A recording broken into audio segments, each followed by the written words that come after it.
Everybody, happy Sunday সবাইকে। আজ সকালবেলা উঠে একটু ঘরদোর গুছিয়ে নিলাম, কারণ অনেক কিছু গোছগাছ করার ছিল আর অনেকগুলো নতুন জিনিস কিনেছি অ্যামাজন মিশো থেকে।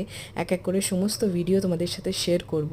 আর সকালবেলা উঠেই না আমার আগে বিছানাটা গুছিয়ে নিতে হয়, তার কারণ না হলেই মনে হয় যেন ঘর বড্ড অগোছালো। আর আমি এখানে দেখতেই পাচ্ছ একটা পিলোতে আমি স্যাটিন পিলো কাভার ইউজ করছি এখন ইদানিং। আগে এতটা কনসিয়াস ছিলাম না এসব ব্যাপারে, এখন একটু হয়েছি। আর তারপর অনেক কিছু জামা কাপড় কাচার ছিল, জমে গেছিলো সমস্ত, আজকে একসাথে একেবারে ওয়াশিং মেশিনে দিয়ে দিলাম কাচতে। তারপর একটু চা করে নিয়েছিলাম, চা করে বসে আরামসে খাবো, কিন্তু আমি না একদম গরম চাটা খেতে পারি না, তাই একটু রেখে দিয়ে আরও টুকটাক কয়েকটা কাজ করে নিচ্ছিলাম, একটু গাছে জল দিয়ে নিচ্ছিলাম।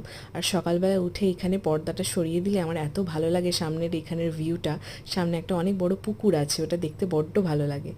আর এই কেটলিটা আমি একদম নতুন কিনেছি, একটু অ্যাস্থেটিক ভিডিও বানাবো বলে অ্যাকচুয়ালি। তো এই কেটলিটা আমি মিশো থেকেই কিনেছি, খুব সুন্দর দেখতে। তারপর একটু গান শুনছিলাম, আর বাংলা গান বাঙালির জন্য তো আলাদাই ব্যাপার একটা, সকাল সকাল তো মনটা এমনিই ভালো হয়ে যায়। আর গাছগুলো দেখলেও আমার মনটা খুব ভালো হয়ে যায়।